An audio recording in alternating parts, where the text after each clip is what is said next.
ನಾನು ಹೋಟೆಲ್ ರೆಸ್ಟೋರೆಂಟಲ್ಲಿ ಸಿಗುವ ಹಾಗೆ ಮಶ್ರೂಮ್ ಬಿರಿಯಾನಿನ ಯಾವ ರೀತಿ ಮನೆಯಲ್ಲೇ ಮಾಡ್ಕೋಬೋದು ಅಂತ ಬನ್ನಿ ಈ ವಿಡಿಯೋದಲ್ಲಿ ನೋಡೋಣ. ಮೊದಲಿಗೆ ಅದಕ್ಕೆ ಏನೇನು ಸಾಮಗ್ರಿಗಳು ಬೇಕು ಅಂತ ನೋಟ್ ಡೌನ್ ಮಾಡ್ಕೊಳ್ಳಿ.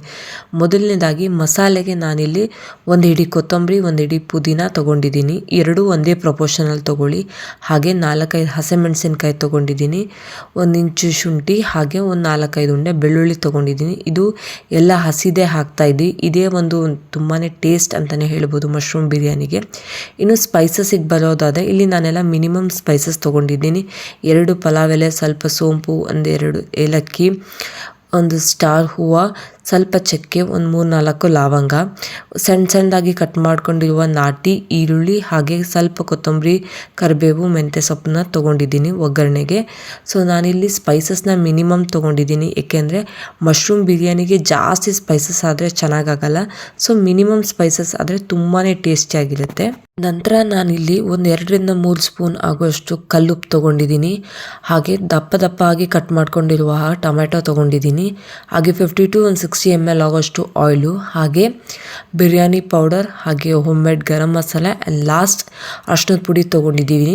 ನೀವು ಯಾವುದೇ ರೀತಿ ಬಿರಿಯಾನಿ ಮಾಡಬೇಕಾದ್ರೆ like soya chunks biryani, mushroom biryani, ಇಲ್ಲ ಮಟನ್ ಬಿರಿಯಾನಿ, ಈ ರೀತಿ ಬಿರಿಯಾನಿ ಮಾಡಬೇಕಾದ್ರೆ ಸ್ವಲ್ಪ ಬಿರಿಯಾನಿ ಪೌಡರ್ನ ಜಾಸ್ತಿ ಹಾಕಿ ಗರಂ ಮಸಾಲಾನ ಕಡಿಮೆ ಹಾಕಿ, ಆವಾಗ ಬಿರಿಯಾನಿ ಟೇಸ್ಟ್ ತುಂಬ ಚೆನ್ನಾಗಿ ಬರುತ್ತೆ.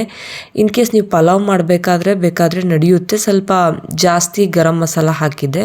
ಬಿರಿಯಾನಿಗೆ ರೈಸ್ ಇಲ್ಲ ಅಂದರೆ ಹೇಗೆ, ನಾನಿಲ್ಲಿ 1/2 kg ಆಗೋಷ್ಟು ರೈಸ್ ತೊಗೊಂಡಿದ್ದೀನಿ. ಹಾಗೆ 200 ಗ್ರಾಮ್ಸ್ ಆಗೋಷ್ಟು ಮಶ್ರೂಮ್ನ ತೊಳೆದು ಚೆನ್ನಾಗಿ ಕಟ್ ಮಾಡಿ ಎತ್ತಿಟ್ಕೊಂಡಿದ್ದೀನಿ. ಸ್ವಲ್ಪ ದಪ್ಪ ಕಟ್ ಮಾಡಿ ಇಟ್ಕೊಳ್ಳಿ, ಯಾಕೆಂದರೆ ನಾವಿಲ್ಲಿ ಬಿರಿಯಾನಿ ಮಾಡ್ತಾಯಿದ್ದೀವಿ. ಸೊ ಅದು ನಾವು ದೊಡ್ಡದಾಗಿ ಕಟ್ ಮಾಡಿಲ್ಲ, ಸಣ್ಣದಾಗಿ ಕಟ್ ಮಾಡಿದ್ದೀವಿ ಅಂದರೆ ಅದು ಸಿಂಕ್ ಆಗಿಬಿಡುತ್ತೆ. ಸೊ ಅದಕ್ಕೆ ಇಲ್ಲಿಗೆ ನಾನಿಲ್ಲಿ ಒಂದು ಪಾತ್ರೆಗೆ 150 to 60 ml ಆಗೋಷ್ಟು ಆಯಿಲ್ನ ಹಾಕ್ತಾಯಿದ್ದೀನಿ. ಎಣ್ಣೆ ಕಾದ ನಂತರ ನಾನೇನೇನೆಲ್ಲ ಸ್ಪೈಸಸ್ ತೊಗೊಂಡಿದ್ದೀನೋ ಅದನ್ನು ಹಾಕಿ ಚೆನ್ನಾಗಿ ಎಣ್ಣೆಯಲ್ಲಿ ಫ್ರೈ ಮಾಡ್ಕೊತಿದ್ದೀನಿ. ನಂತರ ನಾನಿಲ್ಲಿ ಕಟ್ ಮಾಡ್ಕೊಂಡಿರುವಂಥ ನಾಟಿ ಈರುಳ್ಳಿನ ಸೇರಿಸ್ತಾ ಇದ್ದೀನಿ. ಯೂಶ್ವಲಿ ಈ ಥರ ಬಿರಿಯಾನಿಗೆ ನಾಟಿ ಈರುಳ್ಳಿ, ನಾಟಿ ಟೊಮೆಟೊ ಬಳಸೋದ್ರಿಂದ ಟೇಸ್ಟ್ ತುಂಬಾ ಚೆನ್ನಾಗಾಗುತ್ತೆ.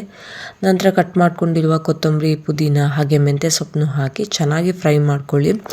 ಈರುಳ್ಳಿ ಲೈಟಾಗಿ ಕಲರ್ ಚೇಂಜ್ ಆದರೆ ಸಾಕಾಗುತ್ತೆ. ಹಾಗೆ ಕಲ್ಲುಪ್ಪು, ಹಾಗೆ ಅರಿಶಿನದ ಪುಡಿ, ಬಿರಿಯಾನಿ ಪೌಡರ್, ಹಾಗೆ ಹೋಮ್ ಮೇಡ್ ಗರಂ ಮಸಾಲ ಪೌಡರ್ನು ಸೇರಿಸ್ತಾ ಇದ್ದೀನಿ. ಈ ಎಲ್ಲನೂ ಹಾಕಿ ಒಂದು ಸ್ವಲ್ಪ ನೀರು ಹಾಕಿ ಸ್ವಲ್ಪ ಎಣ್ಣೆಯಲ್ಲಿ ಚೆನ್ನಾಗಿ ಫ್ರೈ ಮಾಡಬೇಕು. ನನ್ನ ಚಾನಲ್ನ ಯಾರೆಲ್ಲ ಸಬ್ಸ್ಕ್ರೈಬ್ ಮಾಡಿದೆ ಹಾಗೆ ನೋಡ್ತಿದ್ದೀರೋ ಪ್ಲೀಸ್ ನನ್ನ ಚಾನಲ್ನ ಸಬ್ಸ್ಕ್ರೈಬ್ ಮಾಡಿ. ಹಾಗೆ ಆಲ್ರೆಡಿ ಸಬ್ಸ್ಕ್ರೈಬ್ ಮಾಡಿರೋರಿಗೆ ಥ್ಯಾಂಕ್ ಯು ಸೋ ಮಚ್. ಇದೇ ರೀತಿ ನನಗೆ ಸಪೋರ್ಟ್ ಮಾಡ್ತಾಯಿರಿ. ಇನ್ನೇನು 1000 ಸಬ್ಸ್ಕ್ರೈಬರ್ಸ್ಗೆ ನಿಯರ್ ಇದ್ದೀವಿ, ಆದಷ್ಟು ಬೇಗ ಕಂಪ್ಲೀಟ್ ಮಾಡೋಣ. ಇದು ಸ್ವಲ್ಪ ಎಣ್ಣೆಯಲ್ಲಿ ಚೆನ್ನಾಗಿ ಫ್ರೈ ಆಗಲಿ. ಒಂದು ಪೇಸ್ಟ್ನ ರೆಡಿ ಮಾಡ್ಕೊಂಡು ಬಂದುಬಿಡೋಣ. 1 ಹಿಡಿ ಪುದೀನ, 1 ಹಿಡಿ ಕೊತ್ತಂಬರಿ, ಹಾಗೆ ಶುಂಠಿ, ಬೆಳ್ಳುಳ್ಳಿ, ನಿಮ್ಮ ಖಾರಕ್ಕೆ ತಕ್ಕಂತೆ ಹಸಿಮೆಣಸಿನ್ಕಾಯಿನ ಹಾಕ್ಕೊಳ್ಳಿ. ನಾನಿಲ್ಲಿ ಸ್ವಲ್ಪ ಕಡಿಮೆ ಹಾಕ್ಕೊಂಡಿದ್ದೀನಿ, ಮಕ್ಕಳಿದ್ದಾರೆ, ಸೊ ಅವರಿಗೆ ಖಾರ ಅಷ್ಟೊಂದು ಇಷ್ಟಪಡಲ್ಲ ಅಂತಂದು ನಿಮ್ಮ ಖಾರಕ್ಕೆ ಅನುಗುಣವಾಗಿ ನೀವು ಹಾಕ್ಕೋಬೋದು. ಸ್ವಲ್ಪ ಬಿರಿಯಾನಿ ಸ್ವಲ್ಪ ಸ್ಪೈಸಿ ಇದ್ರೇ ಚೆನ್ನಾಗಿ. ನೀವು ಇದಕ್ಕೆ ಕಾಂಬಿನೇಷನ್ ಆಗಿ ಮೊಸರು ಬಜ್ಜಿ ಮಾಡ್ಕೋಬೋದು, ಇಲ್ಲ ಯಾವುದಾದ್ರೂ ಶೇರ್ವಾ ಮಾಡ್ಕೋಬೋದು, ಈವನ್ ಹಾಗೆ ಕೂಡ ತಿನ್ಬೋದು. ಇದಕ್ಕೆ ನಾನು ಸ್ವಲ್ಪ ಕಲ್ಲುಪ್ಪನ್ನ ಸಹ ಸೇರಿಸ್ತಾ ಇದ್ದೀನಿ. ಕಲ್ಲುಪ್ಪು ಸೇರಿಸೋದ್ರಿಂದ ಗ್ರೀನ್ ಕಲರ್ ಪೇಸ್ಟ್ ಏನಿದೆ ಅದು ಕಡೆ ತನಕ ಹಾಗೆ ಇರುತ್ತೆ. ಈವನ್ ನಾವು ಅನ್ನ ಮಾಡಬೇಕಾದ್ರೆ ಯಾವುದೇ ರೀತಿ ಕಲರ್ ಚೇಂಜ್ ಆಗಲ್ಲ. ಸೊ ಈ ಟ್ರಿಕ್ನ ಮರೀದೇ ಫಾಲೋ ಮಾಡಿ. ಇದನ್ನು ಫಸ್ಟ್ ಮಿಕ್ಸಿಯಲ್ಲಿ ಚೆನ್ನಾಗಿ ರುಬ್ಕೊಳ್ಳಿ. ಇದು ರುಬ್ಕೊಂಡು ಆದ ನಂತರ ನಾವಿಲ್ಲಿ ಇದಕ್ಕೆ ಟೊಮೆಟೊ ಸೇರಿಸ್ತಾ ಇದ್ದೀನಿ. ಇದನ್ನು ಸಹ ರುಬ್ಕೋಬೇಕಾಗತ್ತೆ. ಅಟ್ ಎ ಟೈಮ್ ಎಲ್ಲನೂ ಹಾಕಿ ಒಂದೇ ಸಲ ಮಿಕ್ಸಿ ಮಾಡಿ ಇಟ್ಕೋಬೋದು. ನಾನಿಲ್ಲಿ ಸಪ್ರೇಟಾಗಿ ಮಾಡಿದ್ದೀನಿ. ನಂತರ ಇಲ್ಲಿ ಏನು ಪೇಸ್ಟ್ ಮಾಡಿ ಇಟ್ಕೊಂಡಿದ್ವಲ್ಲ ಅದನ್ನು ಇಲ್ಲಿ ಪಾತ್ರೆಗೆ ಹಾಕ್ತಾ ಇದ್ದೀನಿ. ಸೊ ಇದು ಸ್ವಲ್ಪ ಚೆನ್ನಾಗಿ ಫ್ರೈ ಆಗಬೇಕು. ಹಾಗೆ ತೊಳೆದಿಟ್ಕೊಂಡಿರುವ ಮಿಕ್ಸಿಯಲ್ಲಿ ನೀರನ್ನ ಸಹ ಇದಕ್ಕೆ ಸೇರಿಸ್ತಾ ಇದ್ದೀನಿ. ಯಾವುದು ಕೂಡ ವೇಸ್ಟ್ ಮಾಡಬಾರ್ದು. ಸ್ವಲ್ಪ ಕಲರ್ ಚೇಂಜ್ ಆಗ್ತಾಯಿದೆ, ಸ್ವಲ್ಪ ಕುದಿ ಬರ್ತಿದೆ ಅನ್ನೋ ಟೈಮಲ್ಲಿ ನಾವಿಲ್ಲಿ ಮಶ್ರೂಮ್ನ ಹಾಕಬೇಕಾಗುತ್ತೆ. 200 ಗ್ರಾಮ್ಸ್ ಆಫ್ ಮಶ್ರೂಮ್ನ ಹಾಕ್ತಾಯಿದ್ದೀನಿ.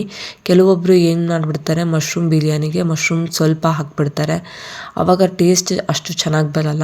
ಸೊ ಒಂದು 1/2 kgಗೆ ಅಟ್ಲೀಸ್ಟ್ 200 ಗ್ರಾಮ್ಸ್ ಆಫ್ ಮಶ್ರೂಮ್ ಇರಲೇಬೇಕು. ಇವನ್ ನೀವು 400-500 ಗ್ರಾಮ್ಸ್ ಎಷ್ಟು ಜಾಸ್ತಿ ಹಾಕ್ತೀರೋ ಅಷ್ಟು ಟೇಸ್ಟ್ ಚೆನ್ನಾಗಿ ಬರುತ್ತೆ. ಅದಾದ ನಂತರ ನಾನಿಲ್ಲಿ ಒಂದು 1/2 kgಯಷ್ಟು ರೈಸ್ ಹಾಕ್ತಾಯಿದ್ದೀನಿ. ನಾನಿಲ್ಲಿ 2 ಲೋಟ ಅಕ್ಕಿಗೆ 4 ಲೋಟ ನೀರನ್ನ ಸೇರಿಸ್ತಾ ಇದ್ದೀನಿ. ನೀವು ಇನ್ ಕೇಸ್ ಬಾಸುಮತಿ ಅಕ್ಕಿ ಯೂಸ್ ಮಾಡ್ತಾ ಇದ್ದರೆ ಒಂದು 1/2 ಲೋಟದಷ್ಟು ನೀರನ್ನ ಜಾಸ್ತಿ ಹಾಕಬೇಕಾಗುತ್ತೆ. ಒಂದ್ಸಲ ಕ್ಲೀನಾಗಿ ಮಿಕ್ಸ್ ಮಾಡಿ ಬಿಟ್ಬಿಡಿ. ನೋಡಿ ಇಲ್ಲಿ ಆಲ್ಮೋಸ್ಟ್ ಒಂದು 50% ಆಫ್ ರೈಸ್ ಕುಕ್ ಆಗಿದೆ. ಸೊ ಈ ಟೈಮ್ನಲ್ಲಿ ನಾನು ಕ್ಲೀನಾಗಿ ಮಿಕ್ಸ್ ಮಾಡಿ ಇಡ್ತಾ ಇದ್ದೀನಿ, ಯಾವುದೇ ರೀತಿ ತಳ ಹಿಡಿದೇ ಇರಲಿ ಅಂತ. ಜಾಸ್ತಿ ಮಿಕ್ಸ್ ಮಾಡೋಕ್ಕೂ ಹೋಗಬೇಡಿ, ಯಾಕೆಂದರೆ ಮಶ್ರೂಮು ಮೊದಲೇ ತುಂಬ ಮೆತ್ತಗಿರುತ್ತೆ. ಸೊ ಅದು ಬೇಗನೆ ಕಟ್ಟಾಗೋ ಚಾನ್ಸಸ್ ಎಲ್ಲ ಇರುತ್ತೆ. ಸೊ ಅವಾಗ ನಮಗೆ ತಿನ್ನೋದಕ್ಕೆ ಅಷ್ಟೊಂದು ಚೆನ್ನಾಗಿ ಅನಿಸಲ್ಲ. ಮಶ್ರೂಮ್ನ ವೀಕ್ಲಿ ಒನ್ಸ್ ಆದರೂ ಕನ್ಸ್ಯೂಮ್ ಮಾಡೋಕ್ಕೆ ಟ್ರೈ ಮಾಡಿ, ಏಕೆಂದರೆ ಮಶ್ರೂಮಿಂದ ಸಾಕಷ್ಟು ಬೆನಿಫಿಟ್ ಇದೆ. ಇದು ನಮ್ಮ ಬೋನ್ಸಿಗೆ ಸ್ಟ್ರೆಂತ್ನ ಕೊಡುತ್ತೆ. ಹಾಗೆ ಇದು ಲೋವರ್ ಕೊಲೆಸ್ಟ್ರಾಲು, ಹಾಗೆ ನೀವೇನಾದರೂ ವೆಯ್ಟ್ ಲಾಸ್ ಮಾಡ್ಕೋಬೇಕು ಅಂತ ಇದ್ದರೆ ಅದಕ್ಕೂ ಸಹ ನಿಮಗಿದು ಹೆಲ್ಪ್ ಮಾಡುತ್ತೆ. ಸೊ ವೀಕ್ಲಿ ಒನ್ಸ್ ಆದರೂ ಇದನ್ನ ಯೂಸ್ ಮಾಡೋಕ್ಕೆ ಟ್ರೈ ಮಾಡಿ. ನಂತರ ನಾನೆಲ್ಲ ಆಲ್ಮೋಸ್ಟ್ 90% ರೈಸ್ ಎಲ್ಲ ಕುಕ್ ಆಗಿದೆ. ಈ ಟೈಮಲ್ಲಿ ನಾನಿಲ್ಲಿ 1 ಟೇಬಲ್ ಸ್ಪೂನ್ ಆಗೋಷ್ಟು ತುಪ್ಪನ ಸೇರಿಸ್ತಾ ಇದ್ದೀನಿ. ಇದು ಮನೆಯಲ್ಲೇ ಮಾಡಿರೋ ತುಪ್ಪನ ನಾವಿಲ್ಲಿ ಲಾಸ್ಟಲ್ಲಿ ಹಾಕ್ತಾ ಇದ್ದೀವಿ. ಇದು ಮಶ್ರೂಮ್ ಬಿರಿಯಾನಿಗೆ ಲಾಸ್ಟಲ್ಲಿ ಹಾಕಿದ್ರೆ ಟೇಸ್ಟ್ ತುಂಬ ಚೆನ್ನಾಗಿ ಬರುತ್ತೆ.